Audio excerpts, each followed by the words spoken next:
Welcome back to episode 24 of the Full Code Podcast. Welcome. I am Rondi's sans Clint Cloud. I almost said R.I.P. and I was like, well, he's not dead. He's just not here. He's dead to me. MIA. He's dead to me. Here with many special guests. So many. 2 returners and then a new one. Mm-hmm. Yeah. Becca, a.k.a. Becky, a.k.a. Oh, that's too far. I don't know. I gotta go that way. Welcome on. Brian, welcome back. Yeah. We're here today. Way to welcome me. You didn't. Everybody even knows who you just are. know. Aaron Dees of some relation. of some relation. We relate from legally time to time. Yeah. Yeah. Your wife. Goodness gracious. So, yeah, we're back, episode 24. I think this time we wanted to talk about charge nurse duties, trying to run the ICU, what that's like. But before we get started, obviously all this is just for educational purposes only. This is not to be considered medical advice. Any health concerns should be addressed with a qualified healthcare provider. Any cases discussed have been changed to protect the privacy of those involved and maintain confidentiality. And what else do we normally say? It does not reflect the views of our institution That one, or yeah. anything we're affiliated with. Yeah. And if Yeah. you want to sponsor us, we're here. Yeah. Sponsor us, please. Also, any guidelines or literature discussed is your responsibility to look up and verify and not take my word on it No. or anyone else's word. So, welcome. Hi. Hi. Welcome. So, yeah, we talked about we'd want to kind of shed light on, like, what it's like to run the ICU. Like, give a little bit of context. I think it's a lot more complex than people think. You have to, have at least some idea of what's going on with every patient in your unit. You have to know the strengths and the weaknesses of people that, with you. You have to negotiate with the people above you often. And then, deal with providers and the nightmare that is sometimes. Yeah. Which I'm very sympathetic to. I was laughing to myself it was you the other day when someone was like, something to the effect of, well, why didn't you just transfer him out this morning? And I was like, so that you don't have to get another admission. And then Brian was like, My man. The real MVP here. never forget. I'm like, if the bed would have been needed, sure, but it wasn't. So, Exactly. it's okay.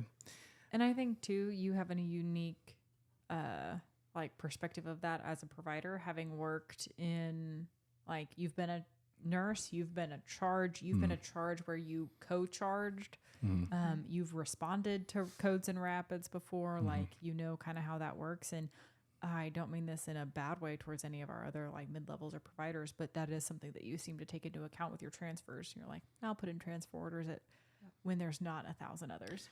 Well, I think there's a lot of discernment. Out west, I was the co-charge for about a year, and then I was the administrative charge for a couple of years.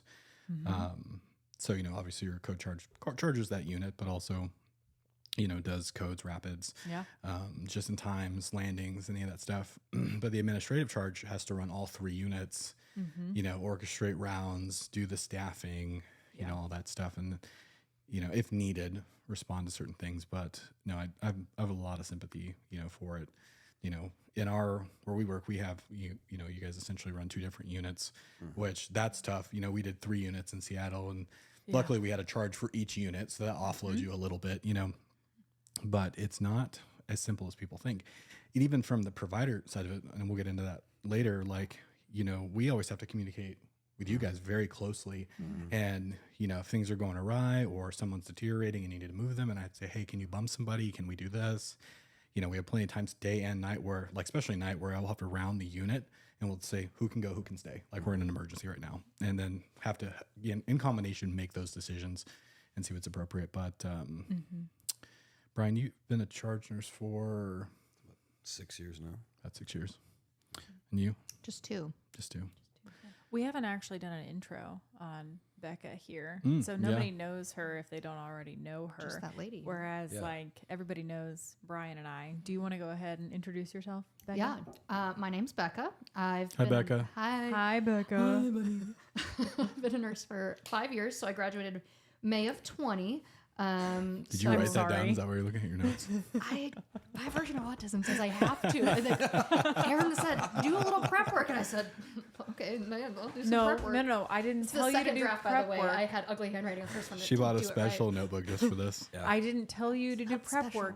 You asked me what prep work to Because do. nobody wants to look like a goon.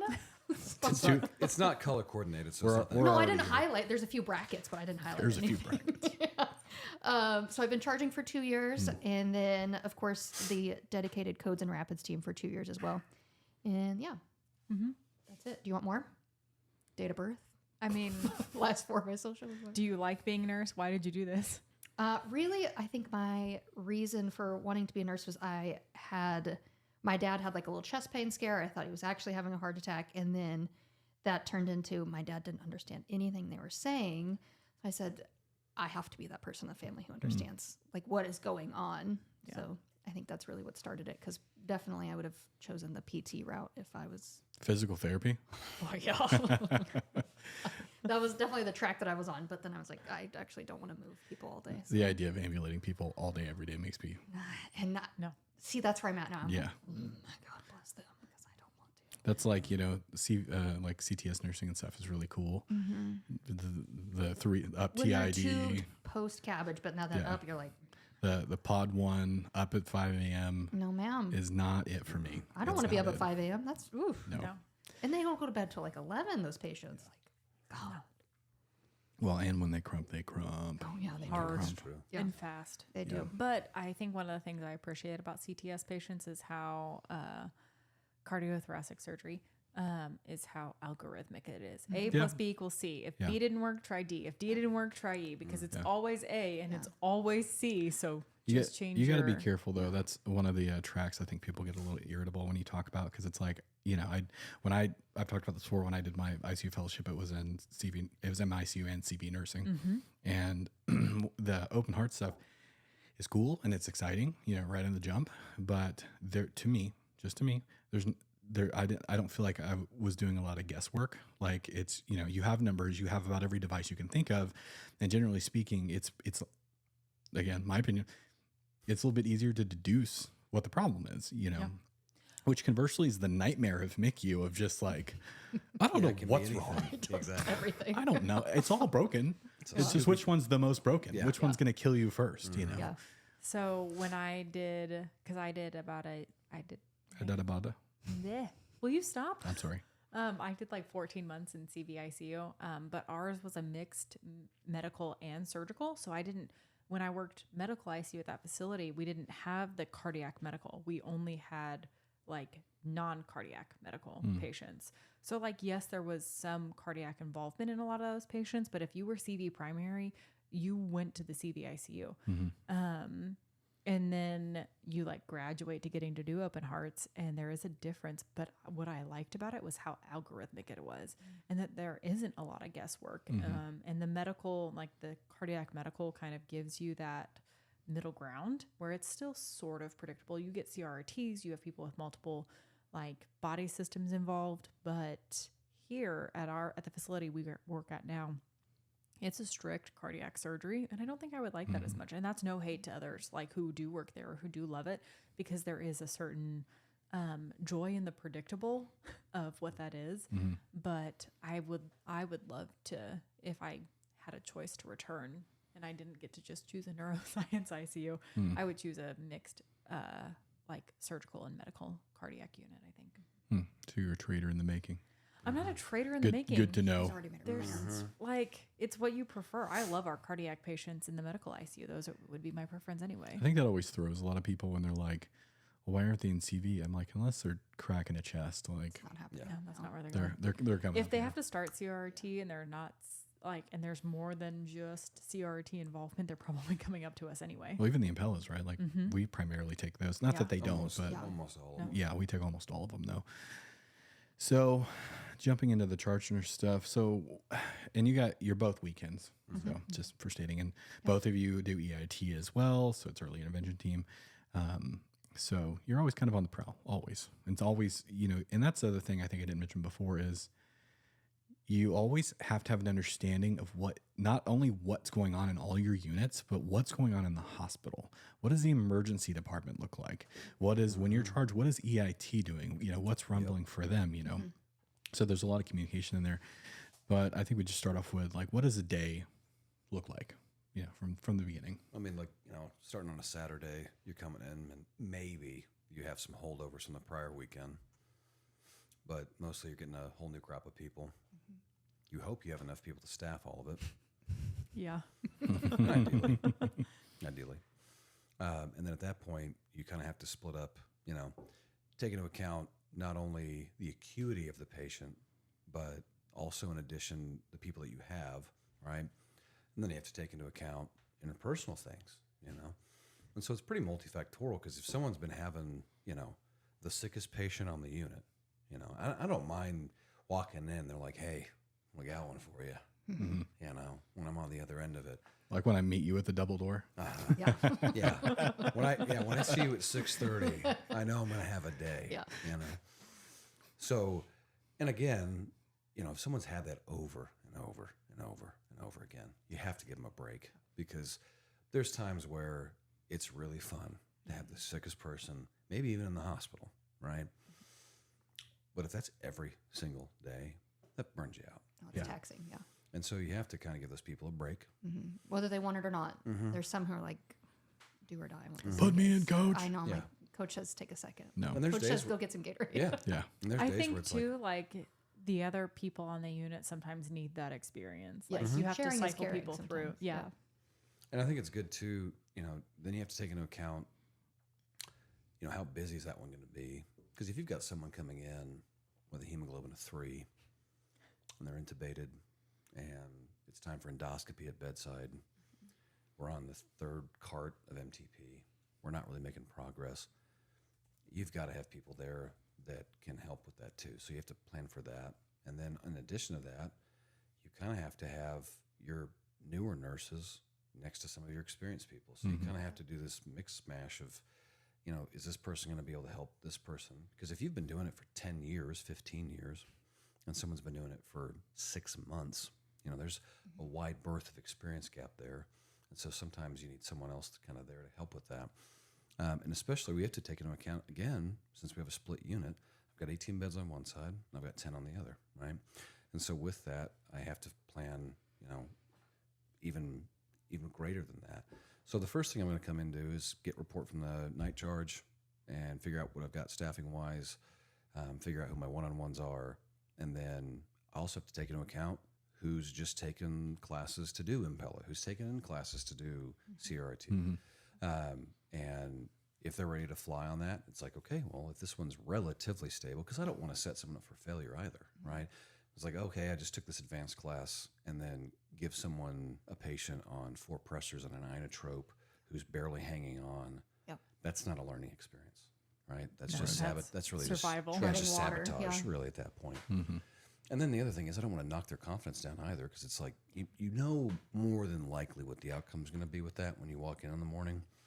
And I don't want to give a brand new nurse like, hey, just took the class. Go ahead and get, slapped in the face with this. Have fun with that, And then you also have to take into account, if someone just had a raging alcoholic ETOH the week before that kicked them in the face, maybe not give them another, withdrawal patient, Right. Right. And then in addition to that, you got to take on what's going on in people's personal lives too. And you have to try to be cognizant of that. So it's a multifactorial thing. And I'll be honest, there's times where, when I get report, these people are boxes on paper, right? And I might have a basic idea what's going on with them, but I don't want to give someone an assignment and then go, oh no, what did I do? And that happens. And there's times where 3 hours into shift, I'm kind of mortified with myself of why did I do that, right? And I always tell people, if you need to come to me and go, hey, we got to, like if you got 1 and 2 and 3 and 4 is a cakewalk and I didn't realize that, let's maybe spread the love a little bit and you maybe take 1, 3, someone split up 2, 4. And I don't want people to feel like they can't do that. And I always tell them, like, if this is too much, like, come tell me. And sometimes you realize it at noon and you're like, hey, I just need something different tomorrow. Yeah. Or like, hey, just don't Yeah. do this to me tomorrow. I Yeah, can do and there's- today, but I can't do it tomorrow. And there's patients that are one and dones, and that can be for a multitude of different reasons. But I always tell people again, if one day is enough, it's a one and done. You know, because I don't want people to come into work dreading coming to work. Yeah.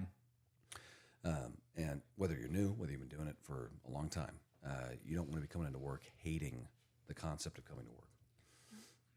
So, the big thing for me is just making sure that I try to be equitable as I can. I want people that really want to start progressing and have taken those classes to feel like they have an opportunity to learn. But again, I can't just give them every single. It's like, oh, hey, well, you took that class, and I've got 3 of those right now, but all 3 of mine are on a razor's edge, and there's not a time for a learning curve, right? And so you have to be pretty judicious with what you assign people, and sometimes, depending on the day, the acuity is so high, everyone's going to have a terrible day. Yeah.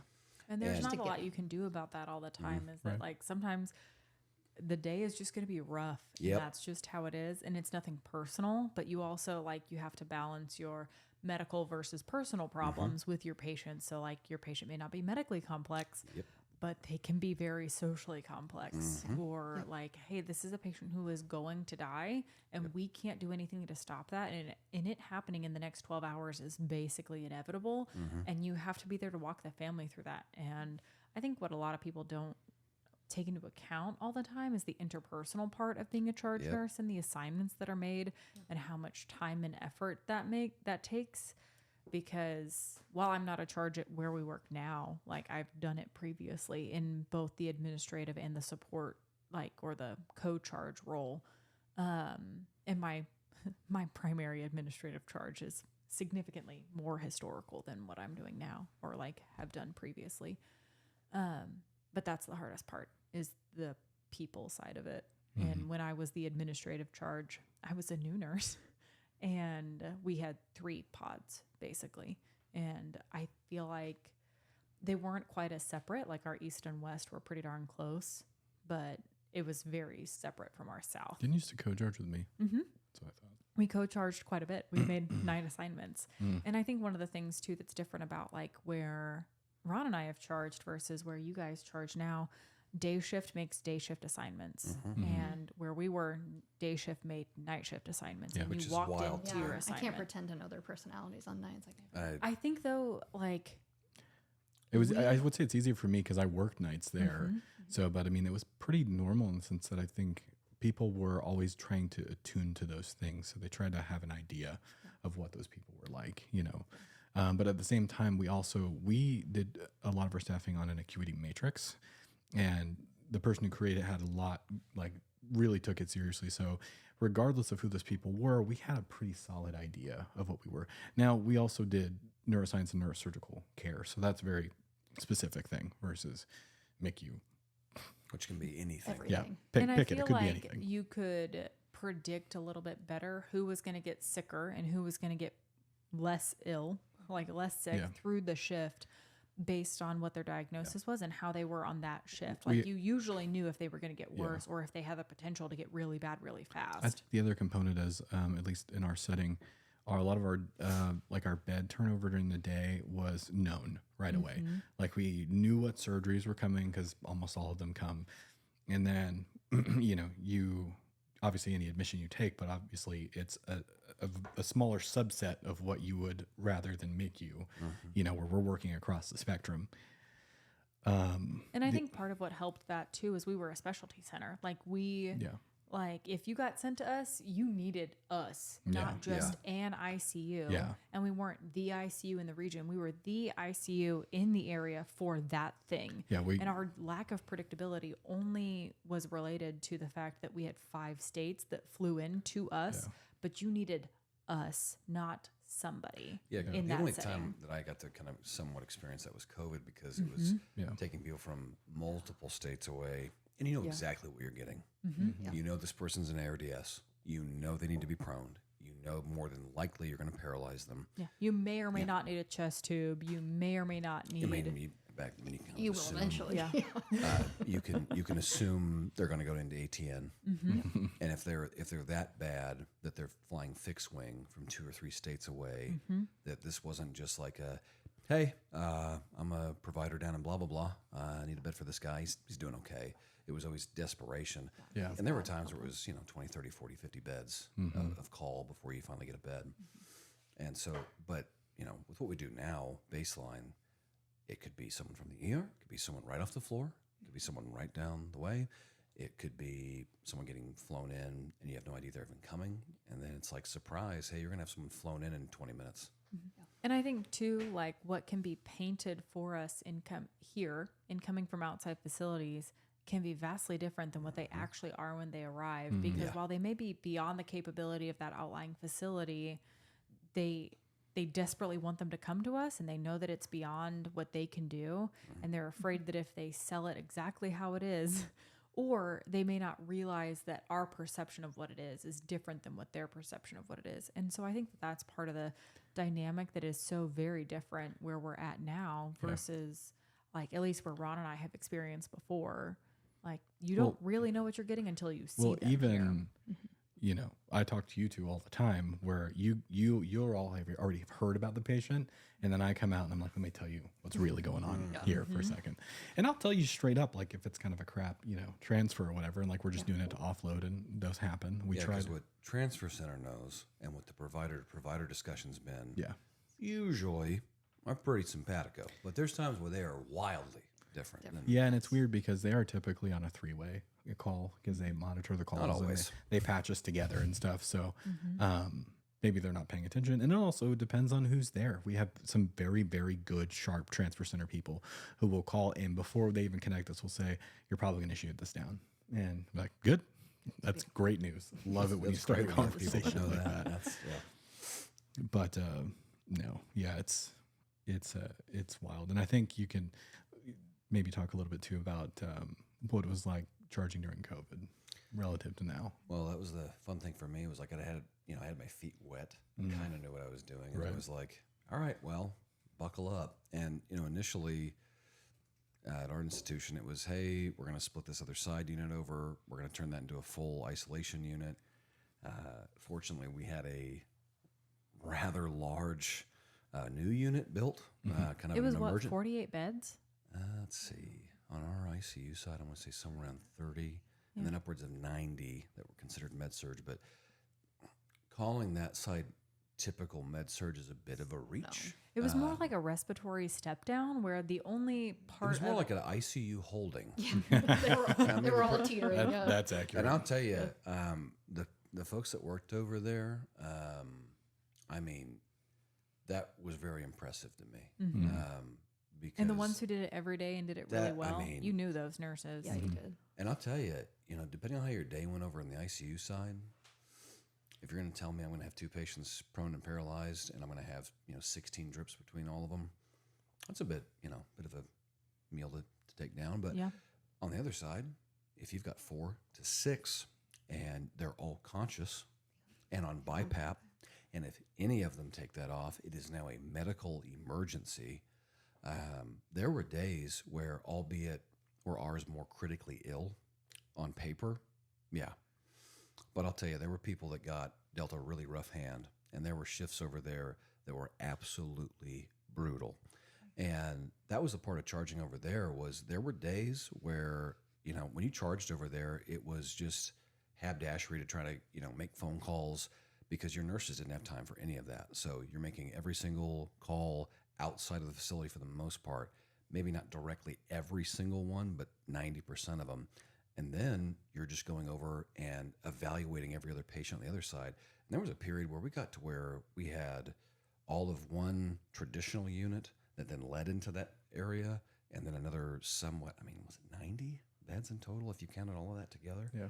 It was obscene. Yeah. I don't know if they ever reached capacity, but the amount of machines. I don't think we ever was- went on divert, but I think every got- bed that we had was filled at one point. Well, I remember, was it the Delta P wave? We got smashed hard. Delta was And then pretty the horrific, yeah. first Omicron wave, which it wasn't, terrible illness wise, but it was still put a lot about And I us. It was a honestly- capacity problem, not necessarily an acuity problem. Well, we almost reached a institution issue where, and I'll give it to them, they handled that very well, where we got told, hey, we have surpassed our oxygen capacity. Oh yeah. No, I remember that part. And so, I remember taking hand cranking an old Prismax on my patient, and then we had like 5 people moving this person, and I'm hand cranking so to make sure that it doesn't shut down on me. Yeah. While we're moving all these people over, and I'll give it to them. Our engineering people did amazing work. that day I volunteered to be left on the MICU. Yeah. I was like, in bed 17, and I was just up there by myself, completely empty unit. What a joy. I was like, tell me when I can come downstairs, please. Yeah. So, for the context for people who do not work at our facility and will either do currently or will eventually listen to this episode, what happened at our facility was we turned into one of the landing sites for COVID. We were one of the primary accepting hospitals for all of the sickest COVID patients in the region, because we are 3+ hours away from anything that is anything bigger than us. And we're not a large area. We're In not a every large metro direction. area, but in every single direction, everything is at least 3 hours, if not closer to 5 from us. And so and I can't say we because we walked into that. Like Ron and I did. We walked in as travelers. Boy, that was a rodeo, help wasn't it? staff to help staff the Welcome COVID to tower. the party. It's a Wild West. And like, so how Ron and I were sold it, we were sold we need travelers to help additionally staff our primary medical ICU because all of our primary staff is working in the tower, which we didn't know what the tower was at that time. Just an elusive being. But we don't really put our travelers in the tower is what we were told. Yeah, and we were like, that's weird. We're travelers. Like, that's what we do. Yeah, we're but it's like, okay, fine. 100% Yeah, cool, expecting whatever. to like be full-time COVID because that's what we were basically at our assignments, at our travel assignments prior to coming here. And then I don't know if you can speak to your experience I'll walking tell you into the exactly tower what for my the first time. experience was like. No, well, the first thing was I spent 2 days orienting in MICU.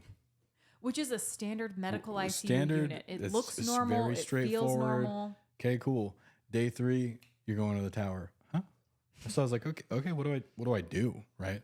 Like, just go down there. You'll see a bunch of people. They'll help you get ready. And I was like, all right. And I get down there, and it was just crazy. Like, we had that small doffing room, and we're all shoulder to shoulder, and I'm trying to find a Tyvek to fit over my behind.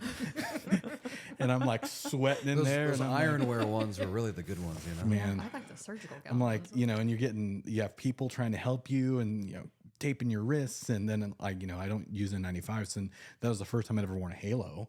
So then I get the halo on, I get the whole thing. I'm just profusely sweating, probably shaking from drinking the night before, Because we all drank away our cares. And then, we all go line up in that ante room. And then all of a sudden it's just, And you can hear the vacuum. yeah. And you're like, Yeah. oh, and then the sounds start to hit you and you're like, Yeah. oh my. And then you feel the pressure shift a little bit. Yeah. It pulls your Yeah, shoe yeah. a little the first time. And you're I like, can still feel that when I walk through those doors. Oh, yeah. Even though I walk through in normal clothes every single time, I still have to walk through those doors. And that it's not even negative pressure anymore. That whole tower isn't. But I have to. I walk through those doors probably every single shift at the hospital, and I still internally feel that pressure shift. I remember this one time. So, in that ante room, there's that bathroom, and I was using that bathroom, and something happened. And you remember the door alarm when the seal would be broken? Yep. So, like, I just happened to open the door, and the alarm's going off. And this guy on the door is like, "What are you doing?" I'm like, "I was pooping." Like, what else am I supposed to do? And he's like, "Well, you have to get out of here." I'm like, and he was blocking the entry with the beds because they were trying to get beds in. And I was like, "Well, I can't really do that. So if I die, See, it's on you." yeah. Yeah. Mine is when I walk in there now, I still like take a big deep breath. When Yeah. that door opens, you're like, God, here it comes. No, Yeah. I automatically do that, and I did not realize how I do that until I walked through that door with somebody who has never walked through it, and they went, "Are you okay?" And I went, Physically, "No, yes. Mentally, who knows? my trauma from 5 years ago is kicking in right now, and I'll be fine." Yeah. I didn't realize I still did that, and they went, "Yeah, you do." Yeah. And I went, Wow. Yeah, mine's when that halo turns on. You know, like that vacuumy sound of a halo. You're like, Oh man. no, It literally I'm gives out. me nightmares. I heard it go off the other day and I started and I'm like Yeah. backed up and I was like, I don't know what I'm doing I right love now. those things. With the Halo. Oh, they're the What a- best what a thing. But godsend. Do you Little all PTSD remember from- that day? I don't remember if you were there or not. There was a bunch of codes, shocker, and I was, you know, Yeah, I remember that day. yeah, that day stands out for That sure. one day when we had codes. there was one because you know we had the supply closet all the way in the back, right? So so many were going on that we ran out of pads. So I ran to go get pads. Did you run or did you use the booties and skate? Oh, I see No, I it for ran. Sure. You ran? I Well, ran you 'cause actually trusted yourself. Combo to pick up your pads feet. for the life I don't pack, fall. right? Yeah, I had to go get combo pads. So then as I'm running back, I'm like, I thought I had heard my Halo go off. And then I was What an awful feeling that was. Yeah. oh yeah. So I'm hustling, right? And as soon as I'm like within, I don't know, throwing distance of the patient, my Halo goes dead. So then all of a sudden it turns into basically an N95, but to suck in air in that is horrific. Like your whole face is going in. So I keep running, throw the pads, and then I keep running right to the doffing room. And Steven, you remember Steven? Love that. Love it, Steven. My Steven favorite probably Canadian. knows this. Amazing guy. I bust through the door and he's like, "Are you okay?" And I'm grabbing. I was bigger then than I am now, and I'm grabbing the sink that's there, and I'm like, and I'm just like trying to get it off, and he's like trying to pry this thing off of my head, and he like rips it off of my head, and I had to like take a knee for a minute. I was like, because you think you're gonna die, right? You think this thing's gonna malfunction, and you're just gonna die. Well, especially, you know, at that point, there were people our age in there. Literally Yeah. dying. well, that was what like And that was one of the like moments before we needed to take a minute. Yeah. Because we did back to back to back contracts. didn't And it's stop. not the same as like what you guys did because you got paid more money to do. But you guys, you as primary, made way more as money than core we did. staff made more money working working the tower as core staff. But there were also different benefits. Like, and you guys, Yeah. it was different for you, but it was also like you guys did a lot of stuff. And there- But we also took a minute and we were like, and us like seeing people in the bed who looked exactly like you because there was that guy in one who was remember. built exactly like you. Yeah, beard and all. Like I walked into the unit without knowing that patient was there, and I thought it was you in the bed. Yeah. And that's how much it panicked me. yeah, and it was one of that's when those- we took a break. Well, it was one of those things where like that was just after that was when I had the first panic attack I've ever had. And, you know, it was kind of starting to wear on me a little bit. And then when all the patients were around our age and, you know, all those things, and then seeing that guy and the amount of people that would come to me and be like, that guy looks just like you. That guy looks just like you. And I'm like, can you stop saying that to me? And then at some point in that circle, I coded a 23-year-old for 3.5 hours. I remember that. It was me, and I remember who else was there with me. And I was just like mentally done. And I stopped eating. Like I stopped sleeping. I stopped eating. And it was kind of beyond me. Like I was just like, no, I'm not hungry. I don't feel good. You know, all these things. And finally I went to our manager at the time and I was like, I know I'm a traveler. I know that I need a break. I need a minute. And she was like, yeah, sure. You know, so it took me off. I remember for a that week. phone call that we made because that was a phone call. Yeah. Well, then I saw her in person Yeah. and I went to talk to her because I felt terrible. Like I felt like I was abandoning my post because for the first 6 months, all I did was COVID. Like that's all I did was in the tower. So yeah, no, that was wild. That's wild stuff. And that was like as I'm getting my feet wet with charging. Yeah. Yeah. Well, and it was funny to me. I was like, hey, they had just asked me the year prior, and it was like, hey, we're going to have you do this. And I never, again, I probably said this in the last one, but I never was like, hey, I want to charge. Right.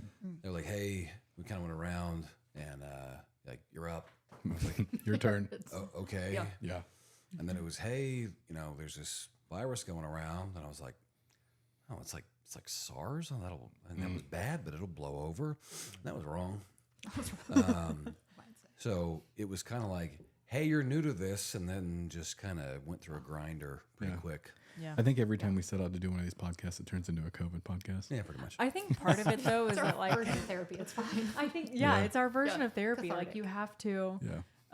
almost re-experience it. I think too, like I had multiple people tell us on the last one how good it was to hear somebody else talk about it as if it had actually happened Yeah. and as if it wasn't something that had happened not to them. Yeah. Because I think so often we dissociate from it. I think your experience, Becca, was probably really different than a lot of ours because you were on night shift then and you were Yeah. a brand new grad. Yeah, yeah. As So- opposed to like the three of us, we Yeah. were experienced. And Yeah. like Ron and I even more so than like But like Yeah, we you came were in- new. You Yeah. walked into it unexpectedly. Yeah, so I was an 8 in our unit, and I was graduating in May of 20. So I, of course, saw it in March. Everything was shutting down. My classes went virtual for the final 2 months of everything, and then they changed the NCLEX testing so that they could barrel people through and not contaminate, if you will, everybody. And then it was, hey, half the unit is going to be just dedicated COVID. And then it said, oh, by the way, in 2 weeks, we're going to build this 90-bed ICU med surge thing that's exclusively COVID. And then I came off orientation in October of 20. So up until that point, I'd had my genuine residency, if you will. It had, of course, been modified.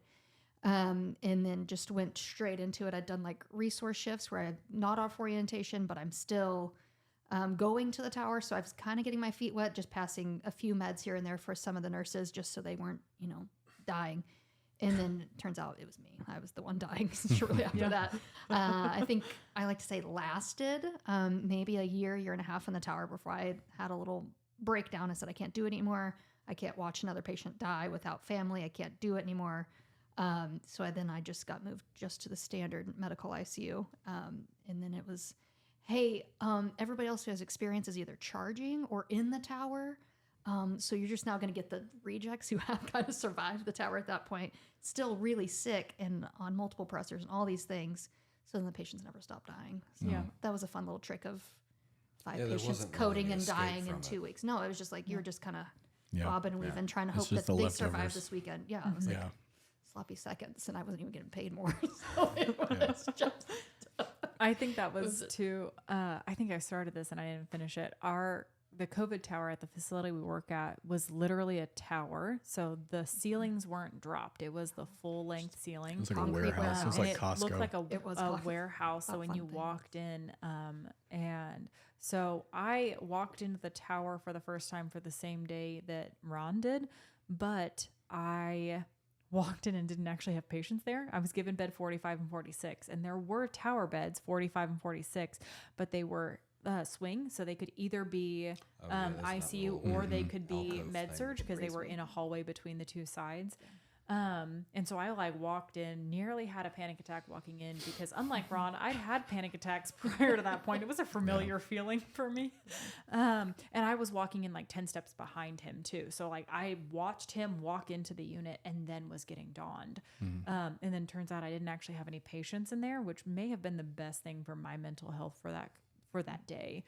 And then through a series of events, spent most of my time in the CCU actually, which was our like either convalescent or dying or pre-tower COVID patients. A lot of BiPAPs. And a lot of BiPAPs, a lot of high flows, the people who weren't actively ripping them off yet. And so we spent a lot of time going in and out, or we spent the whole day putting people in body bags because they would come to CCU to die with their family if their family could come in. Right. And that's what we did there. But I think the important part of that concept is that like the COVID tower was something unique. It was not like a regular ICU unit. You had full length ceilings, it was like an entire Just imagine ward. Costco with beds and negative pressure. Yeah. And then everybody overstimulating too. looks like the movie Pathogen. Yeah. And it was like walking into a military hospital. It was a ward style, like concrete floors, no walls. I think the stimulation's a good point. Like, It's the sounds of everything. And then when you lose negative pressure, it was like, oh, what's happening? What's happening? Something is calling a code wrong. was an air horn. yeah. Oh, the man. one code button in the unit, it's like, hey, let me scoot on over there with my ice skate By shoes the way, on for a I second. do appreciate that. I asked for that. They did build that. Oh, I thought we were So I asked for that, and it was done immediately. There were, and I've expressed this before, but I will always appreciate the way administration took care of us in there, because there were lots of things that they asked me directly about, and I had a lot of ideas, and anything that was sensible was done immediately. Yeah, like your basketball timers. Yes. That Well, were clocks. they thought I was because- joking, and I was like, "We can't. Don't know I what time it can't. is. I don't know. I'm losing sense of orientation. I don't know what time it is. We would never have the blinds open because it would just Roast bake you the in the people on the days. other side, right? Yeah. From the sun.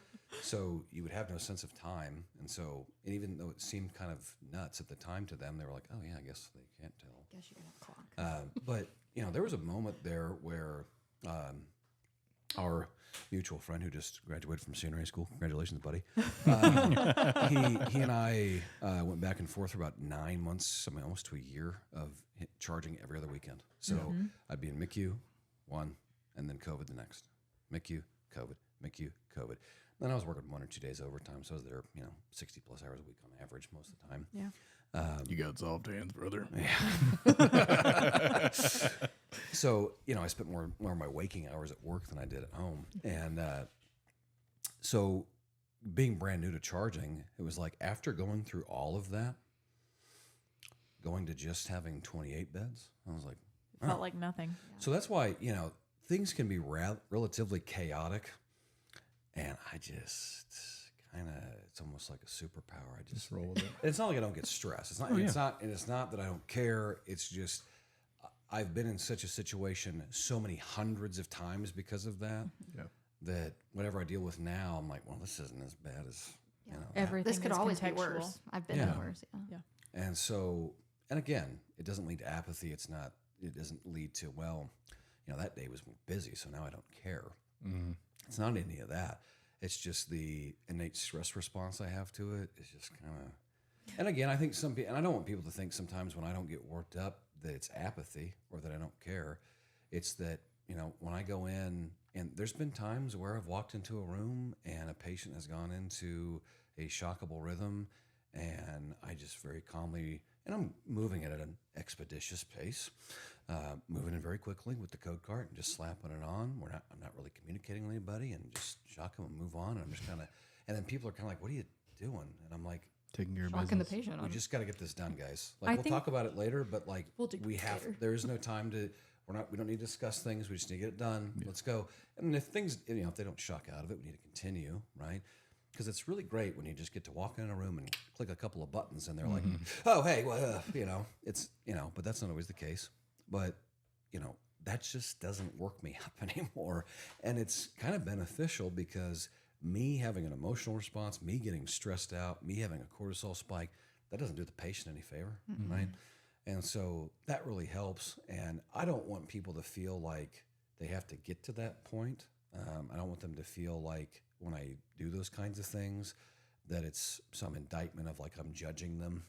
It's like, no, it's just I'm being very pragmatic about this, and we'll get this done, and then we'll talk about it later. Yeah. But my job is to make sure that patient stays alive and has the best outcome they possibly can. And that's what I'm going to do. And because of all that prior stress, that's kind of helped me in the position I'm in now, where I can pretty much deal with any mess and pretty much keep things chill as best I can. And again, I don't want people to feel like just because I'm calm that this is an extremely dire, life-threatening situation. But again, at the time, you having an emotional response, you showing like, well, look how worked up I am, that doesn't do any benefit for the person in that bed, right?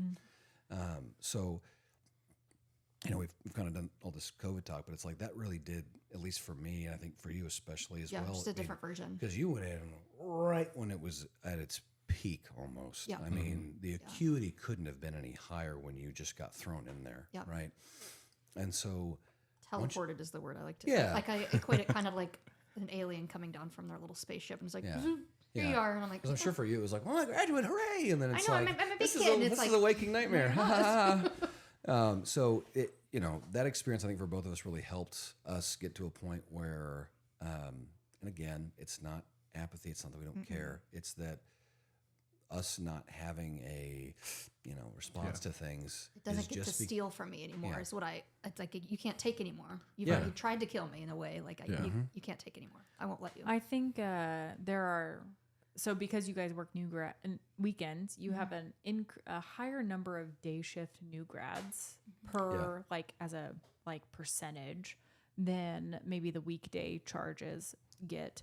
And one of them was saying to me, one of your weekend new grads was saying to me that those of you who worked COVID just don't get ruffled anymore.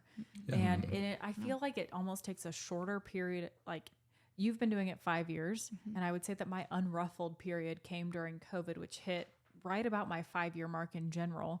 but I'm at 10 years now, and it took me 5 years to get Unruffled. It took you less than 2. Warp speed. It was like, because you better get in line or you're not going to survive. Type thing. You Like, skipped the period where you were allowed to panic almost because you did all of it at hyperspeed. no, I actually remember coding like a 23-year-old, and it was we were in ground ICU, and she died on my anniversary, me and my husband's anniversary, and everyone was just like, "Oh no, she was 23." And I said, "Oh no, she's 23." Yeah. Yeah. Okay. I don't know. Don't do math. I don't know. So Yeah. I can't help you make that better. I can't. You guys are crying. I don't know why you're crying. No. And don't do math. That can't be better. I can only do what I can do here. I think that that's part of it, is that like you can't be better. Like there was not practicing at the top of your license more than there was during COVID. No, it was a Wild West. But like, I feel like it's almost to an advantage of those coming off of like 2 weekend option from as new grads, like because they don't get ruffled about as much, because they don't have the same like their barometer for panic is much wider than maybe a typical new grads or even like a typical nurses. Like your propensity to panic, you panic less because you've seen worse, so your scale is longer over a longer period of time. And for those that started during COVID, your scale got so big so fast that nothing panics you anymore. Because That's kind of what I tell some of you them. I'm like, can't. if I'm not panicking and I know what's going on with your patient, then you then shouldn't you be don't panic. panicking either. if I'm panicking, it's like we're in trouble. if Yeah. I'm wide-eyed I'm and I'm calling. grabbing stuff, then you can panic. Yeah. You'll know. Yeah. You'll know. Yeah. Like, You should walk close and if fast. me and, especially on a day where my ankle's acting up, if I'm moving at a very fast pace, there's something wrong. Always You comes can't- back to the ankle. Can't go a day without talking about that ankle. Well, neither can anybody else. It's not my fault. Do you remember? I found that patron saint of gout picture the other day. I wish it was just, if I could just take something. If to it was fix just gout. I wish I didn't have an ostrigonum. Like, Yeah. I need to start an ostrigonum awareness program. Yeah, and I think we'll talk to you about the kind of provider-charge relationship a little bit, just to build off kind of everything that you're saying, where, you're, in my opinion, if you're being a good provider, not only am I communicating effectively with you guys, I'm also communicating with the bedside nurse, and I am telling them, as I would tell you guys, what your level of fear needs to be, right? Like, and hopefully, like, if I'm keeping myself in check, I have an objective sense of what that is. Because I would say, and I don't know if you guys would agree, I feel like I am not much of an alarmist. Like, I'll tell you if it's bad or if it has the potential to be really bad. But even on the back of that, you had mentioned, like this idea of like, you're not apathetic, and, if it's bad, I'll tell you it's bad. I think it's interesting in that I think people have a hard time trusting in others, right? So, and dealing with the relative, like the objective truth of the situation. So, we've seen no shortage of these situations where, the providing nurse is like, I'm so nervous about this, that, and the other thing, yada, yada. All valid. But as a provider, or even as your senior nurse or your charge nurse, you can say, well, there's nothing else you can do. yeah, Like- you can't want it more than the patient. Right. Like You're backed into a corner right now. Yeah. There's nothing we can do. I don't have an additional intervention. Like, this is all Well, especially in situations where the care that would be provided is contradictory to one, especially nothing's worse than when you walk in and you've got a really bad and STEMI and a horrific GI bleed. Yeah.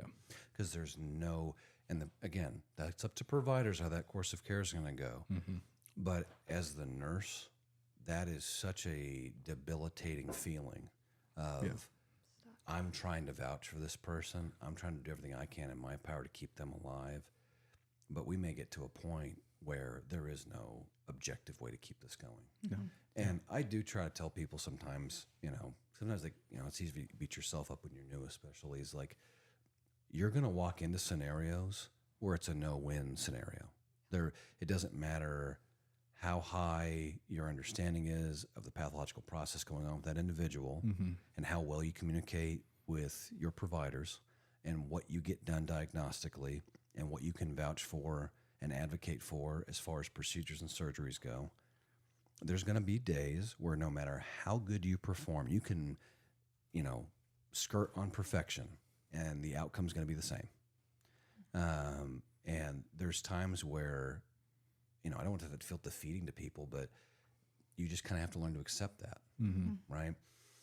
And, if an avalanche starts, I can't stand there and stop the snow coming down, and you can do what you can. And I'll tell you, there's for the newer people, that there becomes a new point where you do what you can for that patient.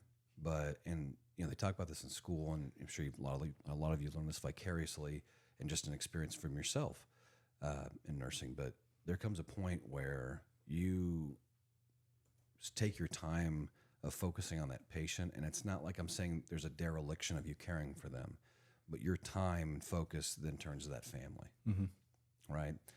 And if you've got multiple providers, and we've got a 5, 6, 7 consult individual, and you're on your end of line, at that point, the most merciful thing you can do is give that person a dignified death and care for that family emotionally, right? And especially when you've got an older individual who's in their 80s or 90s, and they've been with that person since they were 17, right? Your first, my first thought goes to this person's going to Takasubo. Their whole life has been upended, right? And trying to be emotionally supportive for that person, whilst in the middle of sometimes having a second patient who could also be critically ill, and having to keep the 5, 6 drips that you've got going into this patient to keep them pulsatile. And in those scenarios, when you're that busy, if you haven't come to us to ask for help, that's what we're here to do, right? I want to help you and succeed. And we're fortunate enough to be at an institution where typically, 99.9% of the time, we are free. Very rarely have I had to take a patient in the charging role. And I feel like even if you guys have, it's always been like a transfer until that bed is empty, and then it's We've been very lucky with that. We have to be on divert before I give you a bed. And we are to help you. That's my responsibility. If you feel like you're drowning and you can't tread water anymore, and you don't feel like you can come to us, you need to. And there's going to be days where EIT is super busy, knee deep in something out on the floor, and then I'm at something, another ICU charge is at another. There's been days of an EIT and I'm doing it, and I'm at something that is super critical, and then I've got 2, 3 other going off, and there's been days vice versa where I've been in that EIT role, you've been charging, and we've been on the flip, busy everywhere. And so, outside of that, if I'm on the floor and you feel like you need help, you have to come to us. That's not, I don't want you to feel, because you can't, and if it's an ego thing or you're worried that we're going to be upset or something, that doesn't matter. I'm never going to turn down helping somebody. And I don't care if it's as simple as your patient's on lactulose and this is the 15th time they've had a bowel movement. Well, guess what? We're turning their anterior's turning to your side of the bed, right? And I'll take, what I mean? I'll take the wipes. Yeah. I'll take the W on this. Just because I'm writing stuff down in a book and talking to the personnel coordinator where we're putting patients doesn't mean I'm above nursing duties. I think that's too, I don't charge where we're at, but the same.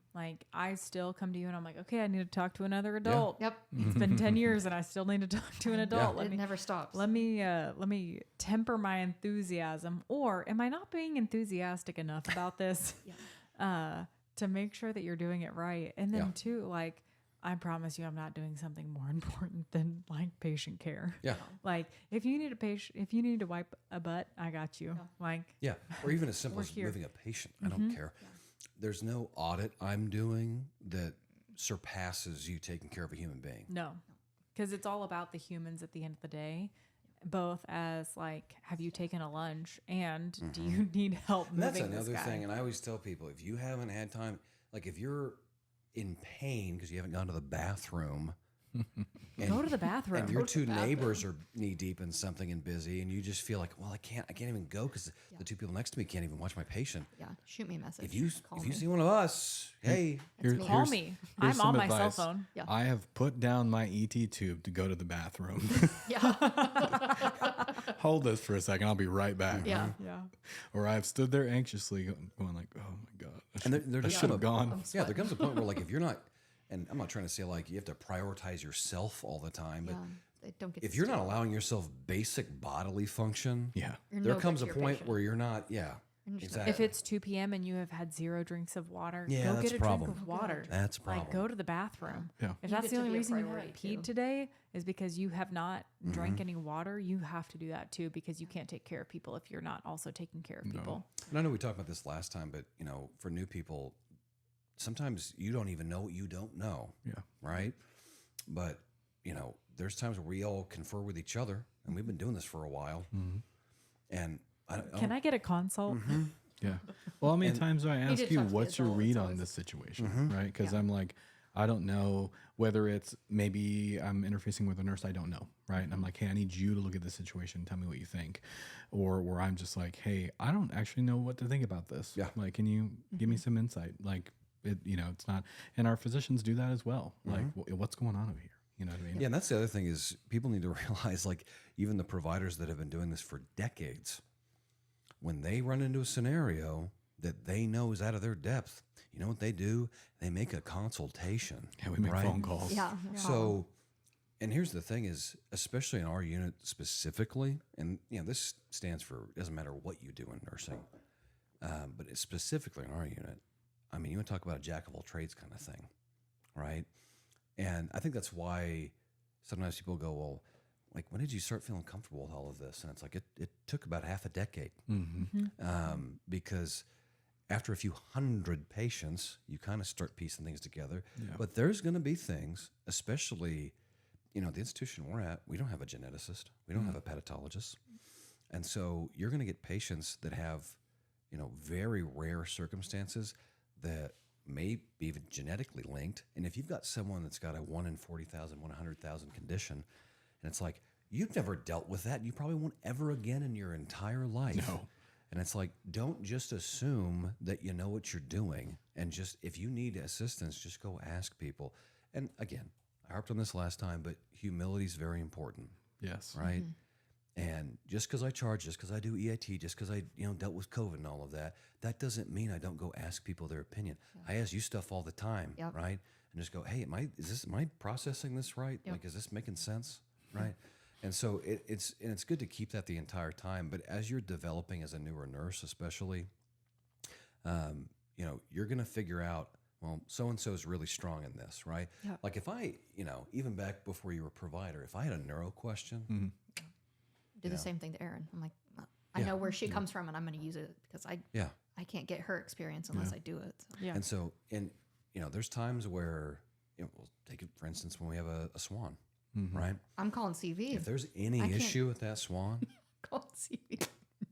Call somebody else. like I know what I'm looking at, Yeah. but if I don't run them enough to Troubleshooting, I'm like, 100% troubleshoot that thing without getting confirmation. And most of the time, it's just it's okay. It's Yeah. fine. Yeah. But I don't want to put someone's life in detriment because I made an assumption, yeah, right? And I want someone who's done that hundreds or thousands of times to go, yeah, no, it's you're in the right spot. it's all good. Because at the end of the day, your pride of like, no, I got this, doesn't help that person at all, No. whether you did or not. I was in I was in the office the other day, and one of our attendings is looking at their like sign out list, and they go, "What's charge invader syndrome?" I actually had that patient. You know exactly what it is. Yeah, but I was like, I got you. I got you. And I got that one. because I'm a nerd, I had read about that. Do you know how many times I had dealt with it before? 0. Yeah, and I was like, it probably, like you said, it probably won't happen again. By the way, that family was adorable. Yes. I think we've They had were sweet people. Yes. 2. We had that young girl who had it 2-ish years ago. I don't know. If you don't remember, you don't remember. But she had it. Oh, I think we have So, had a couple. I've had a few. remembered That a was the couple first of one them I- come Yeah. through. yeah. Yeah. There was one family that we had that had a weird, like one of those like small percentage genetic abnormalities. And one of our providers came through and was like, I don't understand why we're still doing all of this. And because it was a patient that has a terminal diagnosis, it's just a matter of when that terminal diagnosis becomes Terminates. terminates, as opposed to a like if. It's not an if, it's a when. Yeah. And the patient had well exceeded the age expectation Yeah. of this disease process. And the provider looked at me and was like, why are we still doing this? And I was like, I can tell you that I have spent, like, I had him yesterday, I have him today. And it's like, the reason that they're asking you the questions that they're asking you are actually because of like what they have been taught about this genetic condition. And you won't see that because what you're taught is different than what they have been told to expect. And this is what the forums are telling them to ask. And as a bedside nurse, how valuable that was to that provider, because she then could walk into that room with a little bit better of an expectation for what to expect from that family, not because it was inappropriate from the family's perspective and not because the provider was wrong, but because the two sides of that relationship have been taught entirely different things about expectations on either side. And I think that's one of the things that is so unique about the nurse provider relationship, and what makes your role as a nurse practitioner so invaluable is that you see both sides of the coin a little bit more automatically than maybe a doctor or it's a kind physician. of like a metaphorical bridge, because you know, there's certain things where there's a little bit different perspective when you're spending 12 hours and when it's day 3, day 4, and it's like, I've been with this person for an entire work week. And you know, when you're that divided up as a provider, you may have, you know, 30 minutes a day, maybe, with that individual, maybe. And so sometimes some of those little insights, and the thing is with some of those conditions, you know, you can't just carte blanche say, well, you know, the data says this. Well, right? not even, and you know, so it's interesting. I think you can speak to this too a little bit, like especially as you go on in your career, you develop more, you get more experience, you have a lot more, you know, clinical gestalt, all those things. And so, you know, all things being equal, that person we were, you know, talking about, I got the call from another unit that night, and we had not seen that patient yet. And I walked down there, and like I read a little bit of the chart, and I was like, all right, let me see what's going on. And when I walked down there and saw that person in the state that they were in, and how little I understood about their condition, but how much I can understand about airways and airway management, things like that, the pucker factor was through the roof, to the point where I think I went down the step down 4 times before I was like, just bring him up. Just bring him up. Yep. Because I don't necessarily, it's not that I don't know what I'm doing.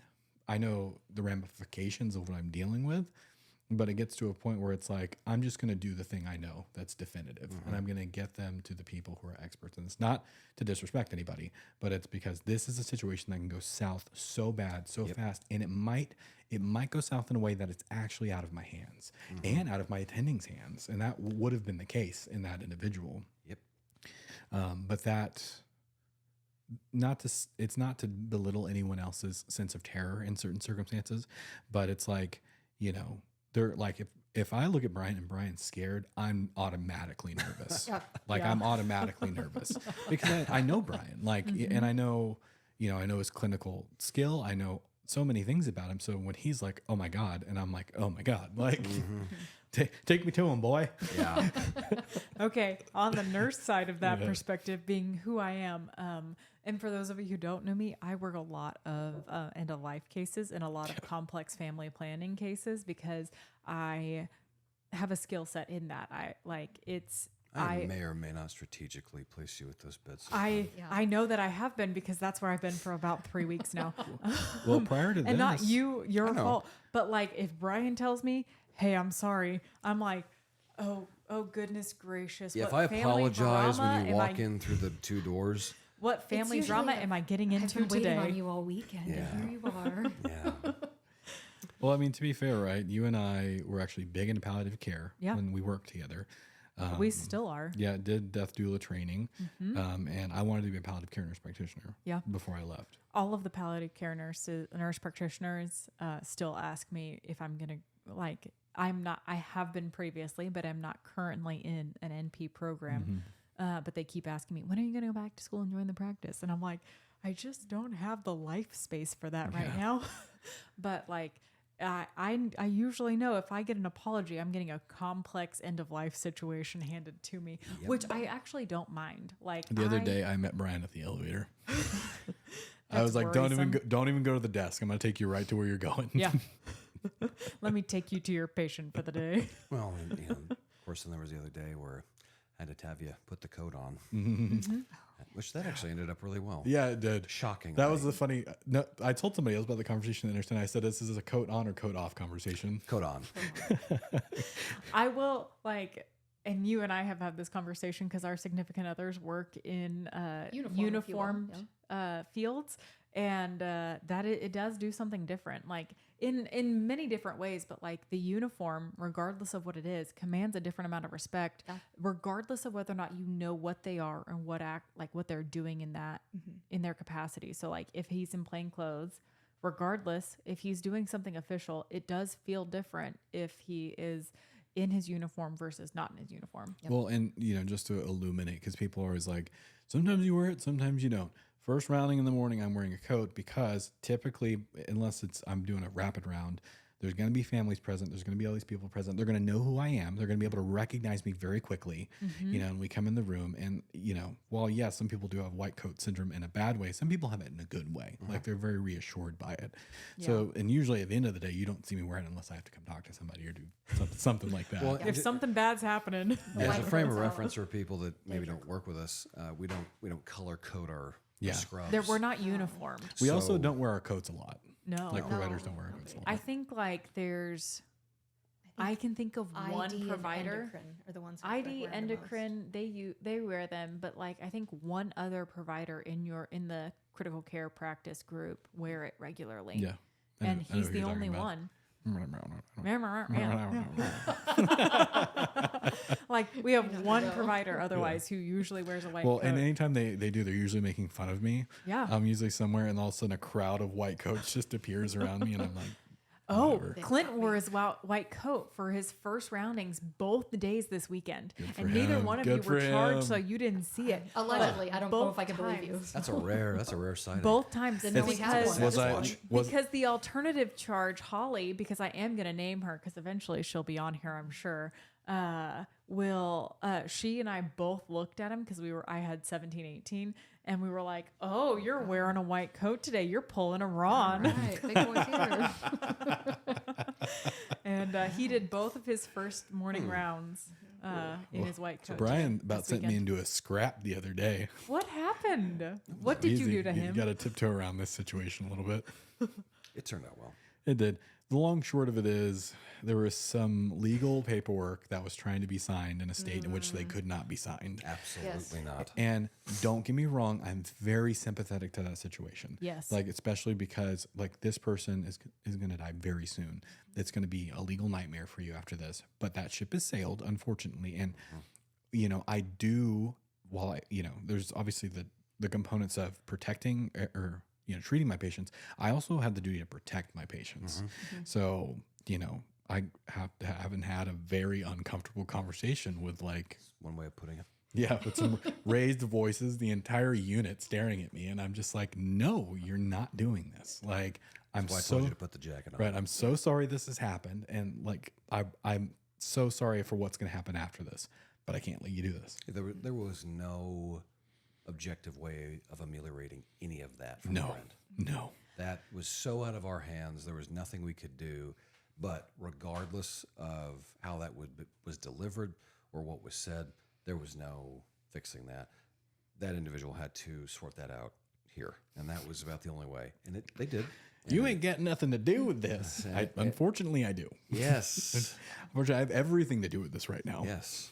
So, on the back of that situation, I will admit that I used your language very well in a patient in a family that completely understood I don't know where that. this is going. I don't No. either. So, you were like, we do nothing fiduciary. If Yes. it's fiduciary, we can't do it. We can't even facilitate it. We Fiducia, can't- what? We can't be a witness. Nothing. And I had a family who is approaching an end of life situation, not immediately, but in the near future. And they were like, we need to get this DPOA paperwork because you guys keep asking us about it. And I was like, oh, no. We just ask you about it because it's a part of our intake process. It will be a part of an admission for every single inpatient traditional hospital stay you have from now until the end of this patient's life. And they were like, what? And I was like, it is an automatic question you will get asked. And in every single state in the country, don't worry, you as their legal spouse, because you have a marriage certificate, are in fact their decision maker. And so it doesn't actually matter. Nobody can come in and like contradict you in every single state, even this one, because the hospital policies have all adopted what every other state does. You don't actually need DPOA paperwork. And she went, I don't. And I was like, no. And she's like, so you can just treat my husband's pain? And I went, yeah. And she went, okay, good. You can do that now, because they were so, and even the patient was so anxious about me being able to treat his discomfort because of the fact that they had been told they needed DPOA paperwork. And I was like, oh no, you don't actually need it. I would love for you to have some, because I want you to have the discussion about what ends you are willing to go to. And just in this course of sidebar care. here, this is a piece of advice. You will have people go, well, that's my husband, that's my wife, and they are not. Yes. And Happens all the time. in this state, there is no common law. And if there is no marriage certificate and that's not legally binding, then you are not family and you cannot make medical decisions for that person. So I asked, as the bedside nurse, the uncomfortable question. Okay, I'm going to do it. I'm going to be the one who's awkward here. And I literally preface it with that phrase, like with that saying, I need to ask if you are legally married and if there is a legal marriage certificate for this state. And then they go, yes or no. And they go, but we've been together for 20 years. And I was like, no, that's not what I'm asking. I understand that you are in all intents and purposes married, but do you have the piece of paper that tells you that? Because in this state, it does matter. And sometimes they feel odd because it's, a sibling they haven't spoken to in 20 years that's multiple states away. And unfortunately, legally, that falls there. And it's unfortunate, but if you're newer to this as a nurse, and you get put in these situations and you don't know what to tell these people, that you come to us. Yep. I think that highlights, though, that the responsibility of a charge and like the expertise of a charge is beyond clinical medicine. Like, there's the nursing component, there's clinical medicine component, there's psychosocial components, there's end of life components, there's legal components, there's ethical components, all those things. And it's such a comprehensive role that it just requires that level of experience to do well. Not saying that you can't do it early in your career and you start accruing it, but I would say that, obviously you've been doing it for a while. I've done it before. You've done it before. You've done it before. Like that growth curve is exponential, regardless of at what point in your career that you enter into that pool, So I would say too that like for me, my curves occurred in different points because, and we talked about this on the episode that Brian and I were on before. My medicine curve occurred later than the other parts of my nursing career curve. So like I didn't realize the lack of clinical knowledge I had early in my career because of the amount of alternative responsibility I was given. I was a charge, I was a preceptor, I was like I had all of the advanced devices, and I was one of the quote unquote experienced nurses at 2 years. And I walked into a different ICU where that was no longer the experience point, was 2 years. That was the minimum entry requirement at the ICU that I met Ron in. But we didn't have social workers in the ICU. The nurses were the social workers. We did not have case managers in the ICU at the center I worked at for the first 2 years. We were those case managers. We had them for complex situations in which the patients already walked into the ICU with a complex case. So let's say you came from a nursing home and you needed to return to a greater or like a higher level of care after your ICU stay, then I got a case manager. Otherwise, I did it. I arranged all of your nursing home stuff. I arranged all of your, like everything. That was us. And because we didn't have the case management staff for that. So that was part of like the gap that I had coming in. And I have a greater degree of understanding of some of the insurance stuff and some of the case management stuff only because we did it for when I was at my first ICU. Especially setting up transport. I set up transport. I did all of it. And so I don't know how to do it now because it's all changed. It's been 8 years since I had to do all of that as my primary nurse gig. But if you are coming from a smaller center, there are different things that you bring as opposed to a larger center. So at larger centers, you have more people to do the greater number of jobs that nurses fill.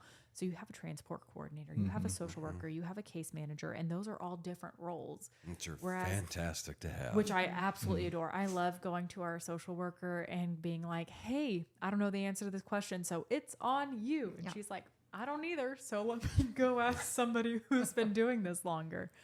But like at the state that I worked in originally, you could not go to,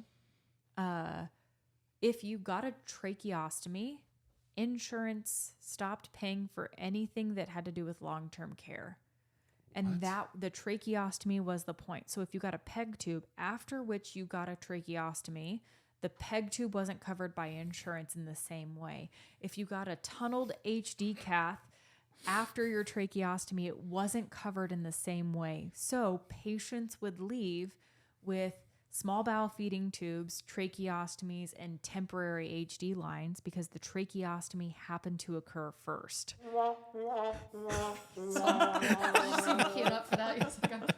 Which is a perfect sound for that. And so we moved here to this state, and I'm back in a medical ICU because I started in a medical ICU. And I asked if it was going to be a problem if the PEG tube occurred after the tracheostomy and if I needed to bill it in the reverse order.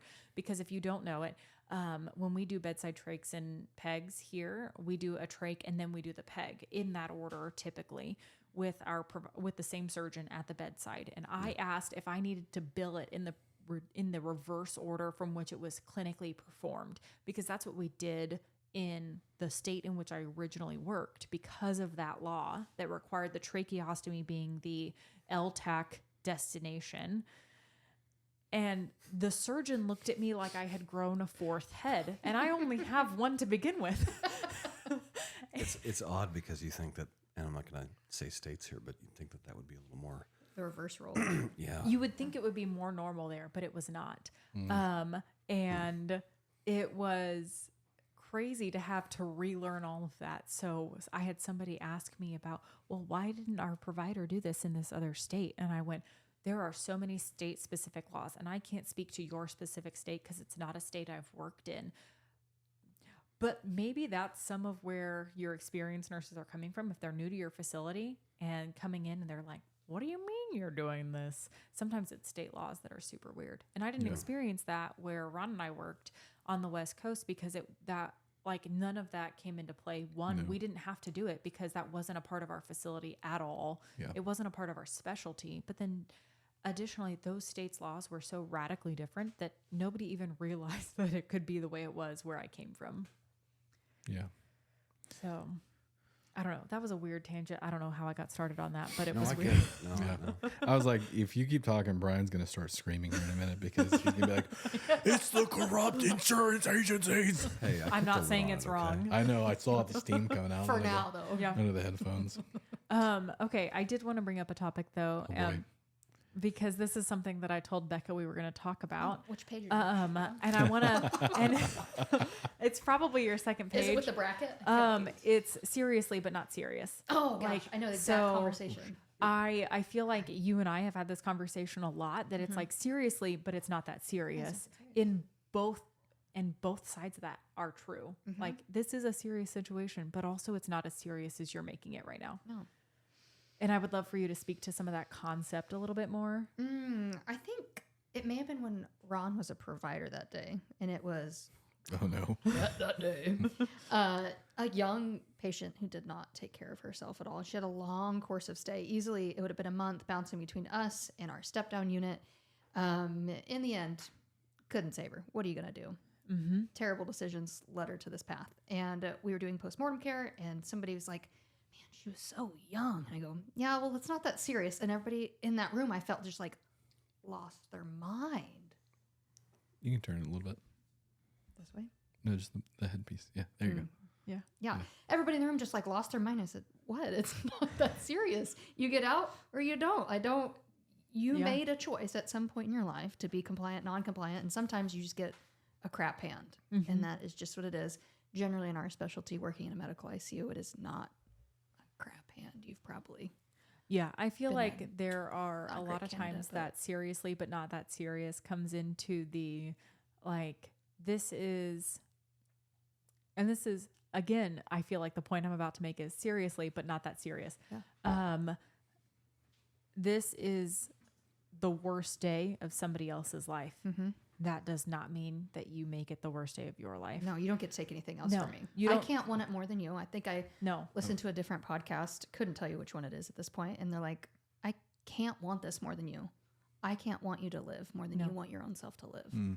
So it's No, like, and I can't make the decisions before this point that allow I you can't to undo live time. either. Like No. I cannot undo your previous decisions. And I think too, like even outside of patient care, like everybody sees the charge nurse role as this like elite thing.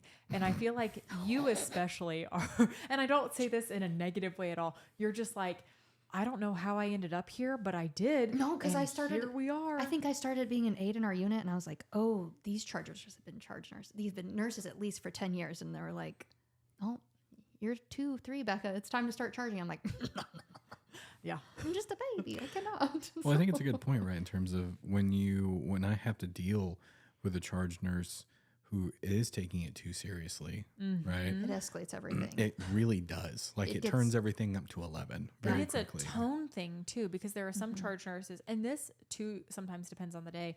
You can have a charge By the way, nurse. when I say that, I am not honing on a MICU. I work with the entire building. Yep. Yeah. So And I'm not just saying from my experience here at this hospital, it's from everywhere. And Yeah. I can say so too, because I was the inexperienced charge who took everything too well, seriously. and you guys know more than when you guys get bypassed and someone reaches out to me directly and they paint this scene of horror. I can already see You come Brian's storming face. into the unit. I'm like, "No, no, And I'm like, I throw in the door and I'm like, code on, which way? And they're like, what are you talking about?" what's happening? And I'm like, there's an emergency. If you walk in with urgency and I don't know what's going on, You're upset right away. I'm upset, and I'm like, "What have I missed? Where did I go?" Yeah.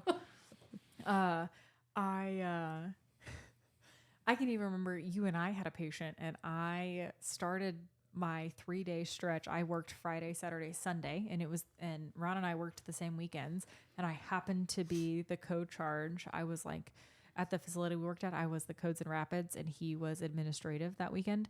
The Friday that I was not charged, I took direct care of the patient, and it turned into a problem for the rest of the weekend that turned into a problem for like a month and a half following that situation. And the patient did not have a good outcome. The surgeon knew the patient wasn't going to have a good outcome, but we were buying time, and the wife had a huge issue with so many things that occurred, and it turned into a meeting. But I was co-charged. Is this the teeth doctor? Yeah, it's the teeth doctor. I knew it. Yeah. I knew it.